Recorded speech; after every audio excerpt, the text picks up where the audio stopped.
Hello everyone. Ah, not a good way to start off a video. Oh well. I have a message for basically everybody. Today is January the 16th. I had to check the time just to make sure. I know what time. I just had to check time here, guys. Today is January the 16th. Martin Luther King Day. But then again, let's examine just for a moment here, what is Martin Luther King Day? Well, it's another day out of school, potentially. It's another day off work for some people. I mean, what is Martin Luther King Day? Could it have to do with the black civil rights leader of the 60s, 50s and 60s, of course? Could it have to do with breaking the racial barriers? Or maybe it's just a day off for everybody and everybody can go get drunk, have fun, do all this stuff. I'm going to tell you right now, the third option, if that's what most of you are thinking with this, then I am highly disgusted. And you know, I have no polite way of saying this, so I'm going to say it as racist as it may come across. But I was talking with Zip and Mount Vernon Kid and all them on Skype not too long ago. And we brought up the fact that Martin Luther King Day was coming up and everybody was like, and I agree with Zip on this. Most young black kids are going to just look at this and be like, it's another day off that I get to have. Really? Really, truly? That's it? See, I'm white, and when I think of Martin Luther King Day, I think of Dr. King. I think of his famous I Have a Dream speech. I think about his famous rallies through Alabama. I think about what he tried to do to break the racial barrier. I was watching not too long ago, probably about I'd say 5 minutes ago. I watched this Meet the Press thing back in 1965. And for almost 30 minutes, Dr. King talked about his famous march, all this stuff, people calling him a communist, the KKK, threatening his life, burning crosses in the front yard of his home. Yet the irony wasn't in what Dr. King was saying, it was the comments on that video. Not just the trolls, but all the actual racists, black and white, people having the nerve to actually say that segregation was a good thing, that having mixed races, that people of mixed races are butt ugly, or that they're unnatural. Well, you know, I'm autistic. Does that make me unnatural because I don't think like a conventional person does? That I'm a little bit loopy? Come on now, people. And I don't care what people say, it's 2012. Give me a break. At some point, we gotta kind of break the chain here of racial discrimination and racism in general, just all this stupid, retarded kindergarten bullshit that's been going on for years. Our own Constitution says every man created equal. But oh no, they're only considered equal if it benefits them. See, here's what I don't like. Black people blame white people, even if their ancestors had none to do with it, for slavery, but yet white people blame black people because we can't say the N-word and, you know, this and that and other trivial stupid shit that, I'm gonna be bluntly honest, guys, doesn't even matter. It really doesn't even matter. Really, truly, it doesn't matter. It's like, seriously, ever since the 60s, we still have the same problems. We haven't made any progress whatsoever, but see, here's what I believe, too. I believe both sides are to blame for this. I believe that the white majority should quit with this whole good old boys club bullshit where, white people are superior and all this stupid crap. This bullshit, this amalgamed bullshit, if you will. But then on the other side, yeah, I'm not just gonna pick on white people in this conversation. I'm gonna pick on black people too. Black people, stop with the whole, you owe me for my ancestors shit. It's getting really old. It really is.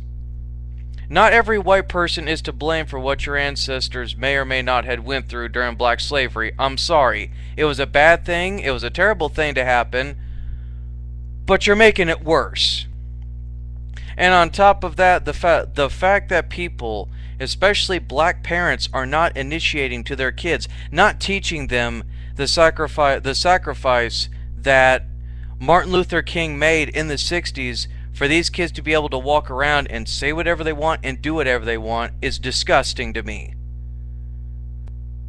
Literally, you say Martin Luther King, people will remember the I Have a Dream speech, but do people really understand the meaning of Dr. King's I Have a Dream speech?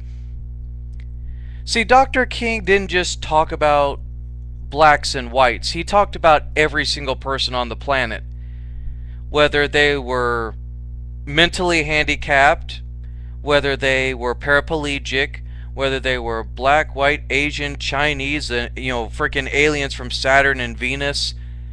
The main point of Dr. King as an individual, as a person, is that he wasn't really just parading for black civil rights. He was parading for the idea of complete equality. That men, women, and children should not only be discriminated against because of the color of their skin or because of the color of their skin or their sex, but he also humbly believed that no matter the case, you should always try to go for diplomacy. You should always try to be diplomatic in your decisions. And that is something that I greatly admire and respect about Dr. King, is the fact that all the stuff that he went through, everything that happened to him, he always approached it with humility, with dignity, and he would show a little bit of anger, but he would bury that anger deep within, because for him, the cause, the purpose of why he was marching was more important than his own personal pride.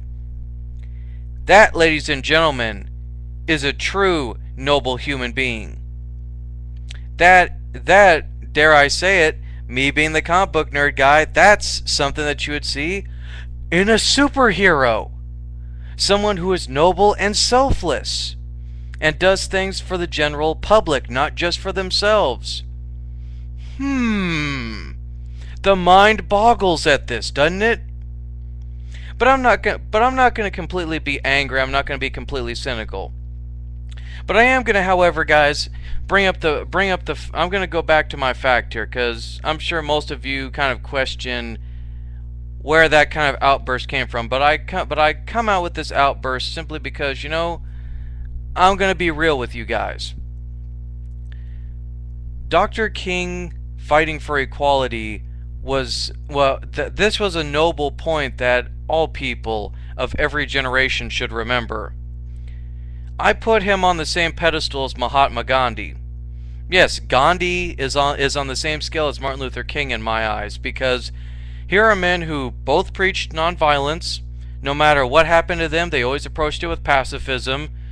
They both were honorable men in the fact that they swallowed their pride, and they swallowed their pride, but they also lived with a code of honor and dignity. They never compromised in what they felt was right, and spoke out against stuff that they felt was unjust and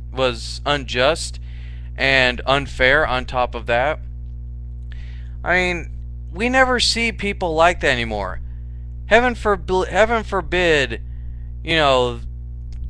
it's funny because now if you have a racist KFC commercial or something, just hypothetically here, you have a racist KFC commercial. You got Jesse Jackson, Al Sharpton, the NCAAP PP, or I can't really remember the actual, the NAACP. I'm sorry, there we go. You got the NAACP coming out, and it's ridiculous. And they had an official burying of the N-word, which to me, that was kind of a laughing stock, because let's face it, there will always be a prejudiced person. There will always be somebody who is racist. There is always somebody who thinks that their species is greater than the other. And I'm going to tell you right now, I am a big believer in karma, and I am a big believer in what goes around comes around. So I don't even worry about those people. Y'all are going to get y'all's just desserts. Oh, y'all aren't just going to get a piece of the cake. You're going to get the whole cake crammed down your throat. Believe me when I say that. Now, negatively, Dr. King's speech is kind of dead. His dream is, in my opinion, kind of dead, because really, we've made no significant racial changes. Everything, at least in my eyes, from everything that I've seen, there's no real changes. Black people are still being stereotyped. There's still this whole, whitey versus black war, in terms of prejudice and racism. And it even extends to the other races, too. Especially after 9/11, we thought every Muslim was a terrorist? This is how sad and low humanity has actually fallen, to where we still cannot look past a person's skin color, their ethnicity, their religion, their lifestyle choice. Everybody's up in arms about gay marriage, but nobody really looks past the fact that somebody's gay and looks at them as the human being that they are. And yes, this is Martin Luther King Day. Yes, I'm talking about the Civil Rights Movement, but at the same time, I'm going to talk about this other stuff too, because you know what? It equates to what Martin Luther King was trying to do, which was simply to provide equality for everyone. Literally, no one person was going to go hungry spiritually. Everyone was to be treated with an equal amount of love, caring, understanding. I mean, come on. Seriously. And I realize that some people are uncomfortable. I will admit, I am slightly homophobic, but you know what? I still swallow my pride and my dignity, and I will shake hands with somebody who just happens to be homosexual or is a lesbian. And I'll tell you why, because you know what? They are a human being. At their core, regardless of their lifestyle choice, their skin color, they are a human being. Judge a man not by the color of his skin, but by the content of his soul. I believe that was actually a quote that Dr. King had said. Somebody can let me know in the comment box if that actually is. But and Dr. King had a great quote, and I agree with it. Darkness does not beat out darkness. Only light can do that. Hate does not drown out hate. Only love can. That's a very powerful statement, and it's very true. Because you know what? 2 days from now, on Wednesday, the 18th, SOPA may potentially get voted on and be passed. If Martin Luther, and what I mean by this is that if Dr. King was still around today, which is the title of this video, if he was still around today, he would weep. He really would. He would weep and be saddened by how much his death and everything that he worked so hard to accomplish was all in vain. In my personal opinion, his death was in vain, because nothing's changed since the 60s. Oh sure, things are getting better, but they're going progressively slower than they really should be. In all this time, you mean to tell me that nothing ever changed? But see, why should we be surprised as well? Why should we be surprised? See, man does unjust things to man. It is a natural fact that we as human beings are animals. We evolved from cavemen. Some believe that we evolved from cavemen. Others believe that we evolved from monkeys. Here's the world according to Steve.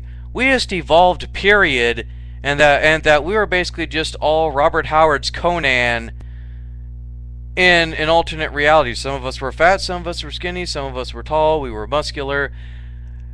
This is not the point that I'm trying to make. But the main point that I am trying to make in this somewhat jargoned rant that I'm doing right now is that, we as human beings should be a step above being anything more than an apex predator, an animal. That's literally what half of us are, even the people that are racist. Nothing but barbarians and animals who just want to fight just for the sake of fighting, who want to beat people, make themselves feel superior. And some people beat on others because, they have a shitty home life and their dad, touched them in bad places or something. I'm sorry, but you gotta rise above all the bad stuff that happens to you. I know this all too well. If you were to talk to Mount Vernon Kid or Zip or anybody else that has had something sad or tragic happen to them in their past, they will tell you that they found a way to rise above that. The greatest thing as a human being that you can do is rise above adversity. As human beings, we must climb the mountains of Olympus. And the climb will get harder and harder, and our clothes will weigh on us, and we must tear those clothes off. We must purify and cleanse ourselves of all the of at least most, if not all, of the barbaric desires that we have. We must all always strive to turn the other cheek and pacify ourselves. I'm not making any sense, but basically what I'm trying to say in a very philosophical way is that, you gotta at least try to count to 10 and walk away, which, for me, whenever I work Sundays, I admit that I get very angry and I just kind of gave up. But I will never lash out or hit someone, and I'll tell you why. And it's not because I'm scared, but it's because I know I can do damage, but I choose to rather use diplomacy to get my way through. I'd rather try to find ways to diplomatically go around getting irritated, getting mad, doing whatever, hating on sports fans, whatever you want to call it. Because, in life, you're always going to have conflicts like that. And you're going to complain about them, you're going to vent, but as long as you do not put your hands on somebody, and I'm not talking about in accordance with law, but I'm talking about just on a spiritual level, as long as you tame yourself, tame that animal within yourself, that barbarian, that bloodlust, then congratulations, you have ascended to a higher level of spirituality, and you have proven that you are a much better man, woman, child, hell, I would even say a better human being. That's what Dr. King was trying to initiate in the 60s with his civil rights movement. He was trying to teach us love, compassion, and diplomacy. He was basically trying to tell us that, like I said a while ago, and I'll reiterate it, and I'll even continue it, we must climb the great mountains of Olympus and purify and shed ourselves of all that make us barbaric and savage and uncompromising.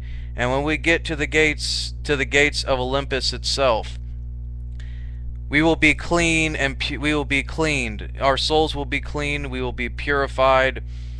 And then we must grab the mighty lightning bolts of Zeus. And it is in that moment that when we grab that lightning bolt, that symbology of what we want to be as a human being, to try to be a good person, that we become greater than being a human being. We become something greater than ourselves. We become one with the universe. And I'm not talking, and I realize that that's just psychobabble, it's out there, but the main point of it is that we as human beings should always strive to be better than what we are. We should take every mistake that we make and learn from it. We should allow ourselves as individuals to fail just so we can succeed. And in fact, by failing, by making mistakes, we become better human beings. because we have witnessed firsthand the destruction of our own anger, our own immorality, our own lack of conscience.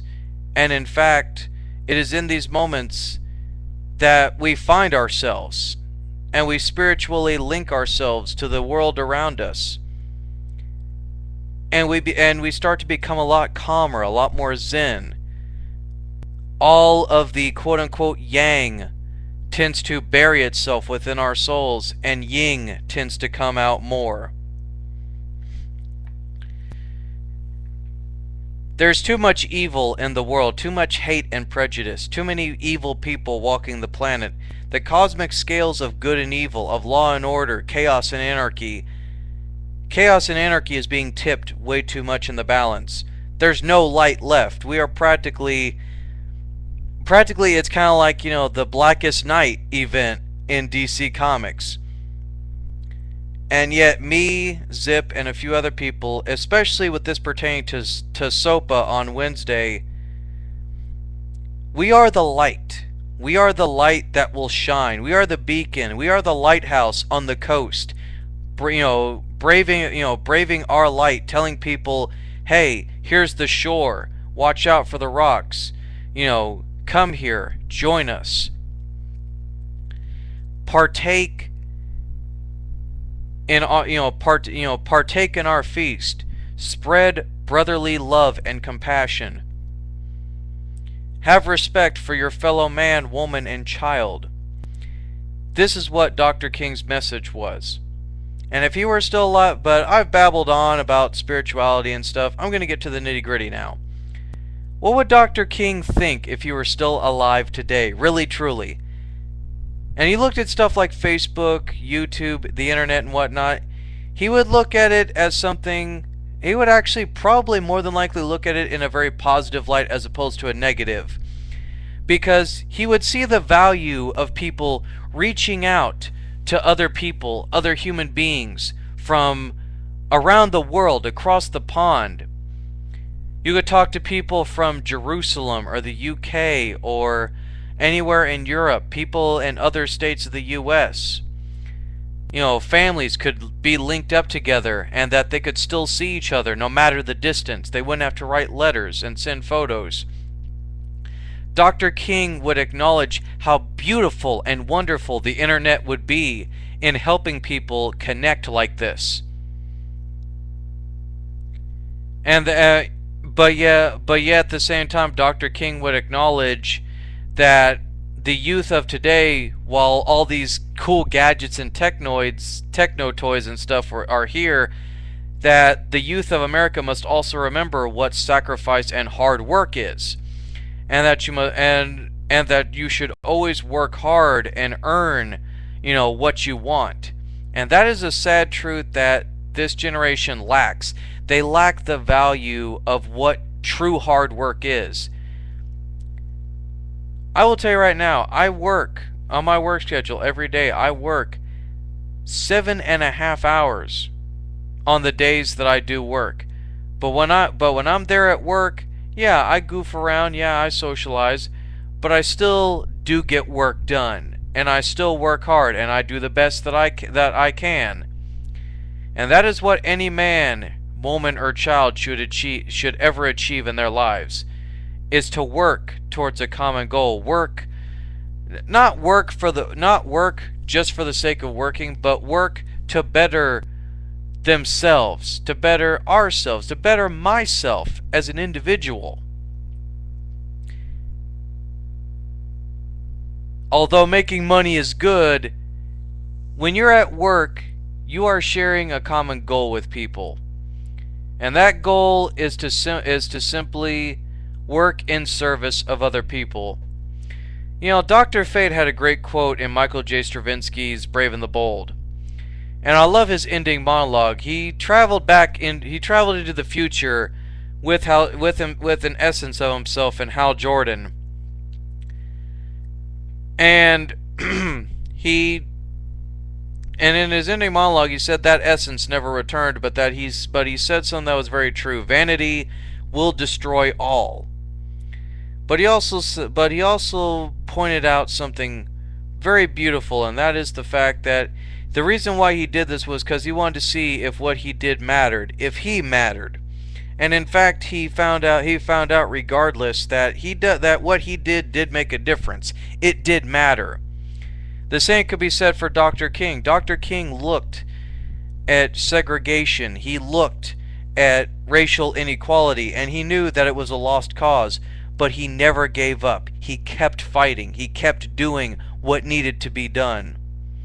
And in the end, there was a light at the end of the tunnel, and that tunnel, that small light, that little itty bitty light, it grew larger and larger until eventually it formed a doorway, and that doorway shattered down a wall to where basically the whole entire room was flooded in eternal light.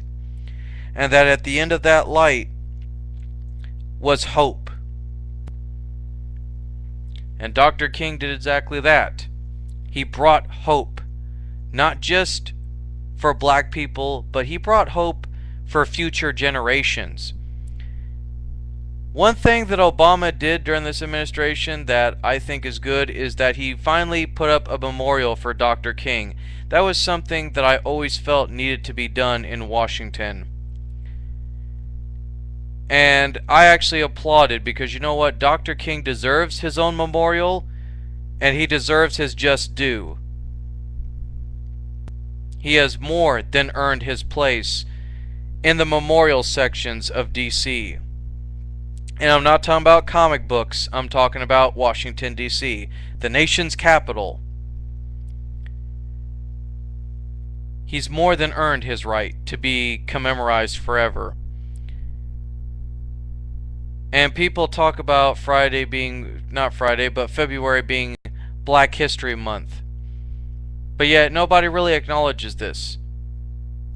See, Dr. King didn't just fight for civil rights, he fought for civil rights because in his eyes, and this is me just taking a bound, this isn't what I actually think the man thought, but maybe he thought of racial segregation as a new age version of slavery. Maybe he did. But the positives that I can acknowledge of Dr. King is that he broke barriers, and he proved that no man should be above another man. No child should be left out because of their skin color or because of the way that they are, that no woman should be brought down because of her sex. Dr. King was a man who broke many barriers and made many enemies while doing so. But he couldn't stop. He couldn't afford to stop. Because see, one thing that Dr. King did is that he rode the lightning, both figuratively and literally. And the assassin that killed him proved the point. Even in death, Dr. King was nonviolent. He was paciful. Even in his unfortunate demise, Dr. King's legacy still lives on. But sadly, that legacy is deteriorating, and that saddens me. Because Dr. King contributed so much, not just to equality and to races, but he actually contributed a whole lot to the whole ethics of us as human beings, of humanity in general. And honestly, even if segregation wasn't broken down, I would still talk to Mount Vernon Kid, I would still talk to Zip, I would still talk to Pop Culture Diva, I would still talk to Clanders, I would still talk to the people that I do here on YouTube. Because you know what? Like Dr. King, I have had a dream. And that dream is beautiful. Everyone, even people from other planets, other galaxies, all come together, and we all join in hands in brotherly and sisterly love, and that no one is left behind. That no child should be left behind and should be put down because they were born deformed or mangled, or because they were different. No man or woman should be used for their sex. No man or woman should be held down or held accountable for actions that were not their fault, and that the law is just. That there is no government corruption. There is no law enforcement corruption. There is no corruption, period. Essentially, world peace is what I'm saying. Intergalactic and world peace. It is a goal that is not obtainable. It will never be obtainable. But yet I, among a few other people, still believe that there is hope. Still believe that it is possible. Because you know what? And I have that hope because men like Dr. King paved the way for that way of thinking. Men like Dr. King proved not just the point of equality, but proved the point of world peace in general.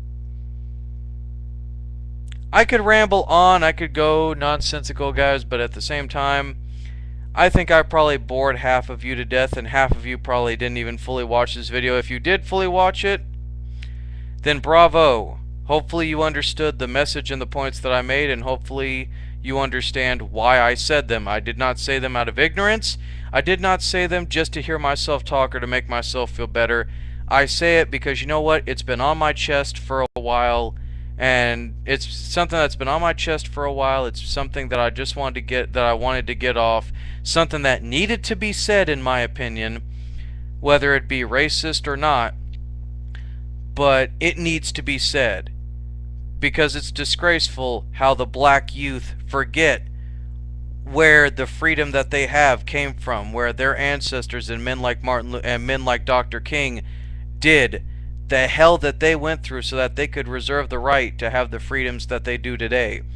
It's no different from when the forefathers back during the colonial days fought against England so that America could become a free country. I always say a quote, and I love this quote to death, and it's a quote that I live by. Never forget where you come from. And I don't just say it to people when they become rich and famous and all that stuff, and they never forget about, how hard or how they barely skipped by in life, but I'm talking spiritually as a human being. Never forget where you came from. Never forget the sacrifices that others made so that you could live and truly live at that matter. I don't think I can go any further than that. No further. But yet at the same time, I'm still going to break that wall down. I'm going to shatter it like the Berlin Wall, and I'm going to keep walking forward into the light, because I refuse to stand all alone in darkness and not cave in. I will go forward. And if the light falls, and if the darkness tries to overtake me, then I will do what any brave human being does. I will fight. I will fight till my bitter end. Because Dr. King, as ignorant as this statement may be, this is a great quote that he made. Any man that is not willing to die for something is not worth having to live, or something along those lines. Basically, in other words, if you have nothing that you feel is just and right, and you're not willing to die and fight for it, then why are you on this planet in the first place? Why are you here? If you're not willing to find something right and just and fight to the bitter end for it. Now that I've gotten the whole Martin Luther King, and you know what? Just like the Civil Rights Movement, this whole SOPA thing, this whole stopping the internet, breaking it, taking away people's social freedoms, that's not right. And like Dr. King, I will preach nonviolence. I will not want you guys to take the author of the SOPA bill, as angry as I am at him, and as much as he has violated basic human rights and crimes against humanity for introducing something like SOPA.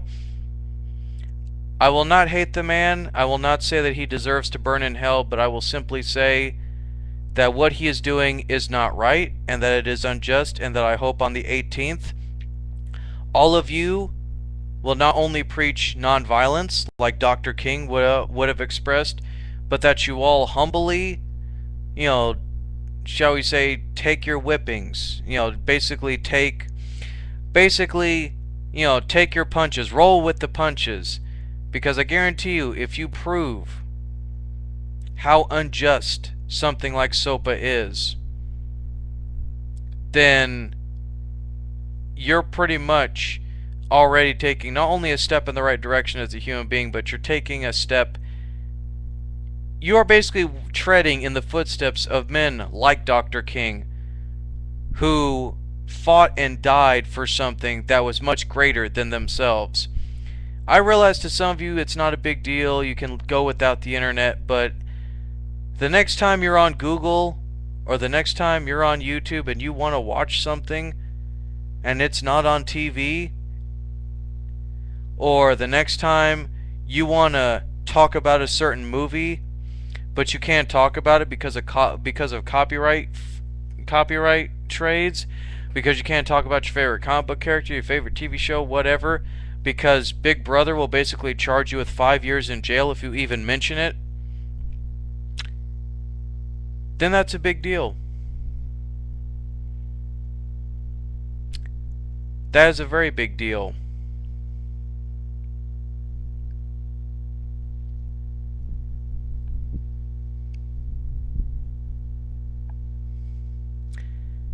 I got nothing else to really say.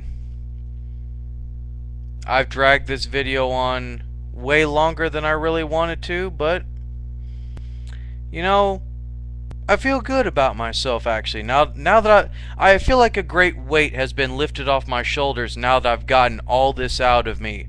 All this stuff that's been pent up. All the things that I've always wanted to say have finally come out, and for better or for worse, I had to say them. I feel, you know, I didn't feel a need to want to say them. I said them because they had to be said. Because people need to be woken up, not just on the fact that today is a day to honor Dr. King, but that it's also a day, but that this is also basically the battle line. This is the moment that we rally the troops, that we go swiftly towards Wednesday, that we hurtle on. And I guarantee you, when the dust clears, when it all is said and done, I'll be sitting there Wednesday, you know, hoping and praying that SOPA does not get passed. I'll be sitting there hoping and wishing. The battle lines have been drawn. And it's a very ironic thing that the day or two before SOPA is the day to honor one of the greatest civil rights leaders of not only this generation, but of the past generation. So for those of you that don't know much about Dr. King, do your research. You'll find out how great a man he really was. To those of you that forget the contributions that Dr. King made, shame on you. To those of you that, like me, acknowledge what Dr. King did, then battle on, brothers. Battle on, battle on. And don't worry, sisters, I haven't forgotten about you. Y'all battle on too. Just, as a matter of fact, everybody battle on. Everybody just battle on. Get the warships ready. Get the catapults ready. You know, come Wednesday when SOPA's being decided, we're all just gonna sit outside the castle and wait to see. If it gets passed, we're all pillaging. I say that jokingly, I don't mean literally. Don't go out there with catapults trying to, like, knock down Congress or something. Don't do that. But I'm saying metaphorically, just be ready to wave the public outcry. Matter of fact, try to convince your congressmen, try to get the media involved, do whatever you need to do. If you need to go dressed as Barney the Purple Dinosaur, wearing heart boxers, running around, at indecent exposure, and you're sitting there on the news as you're being arrested, yelling for SOPA to be stopped, do what you need to do. But get the word out about SOPA, and remember the 18th of January. For there is no gunpowder, there is no plot, there is no treason. There is simply a step in the right direction for humanity, or the downfall of humanity. Battle lines have been drawn. The scales are tipping. Which side are you going to be on? I already know the side I'm on, and I have no regrets about it. Hopefully, you guys will too. Also, but actually, I'll save that for the icon video. Hope you guys enjoyed me rambling on and ranting. Hopefully, some of you take what I say with a grain of salt into consideration. But all in all, guys, have a good day, have a good night, and keep doing what you do and all that good stuff.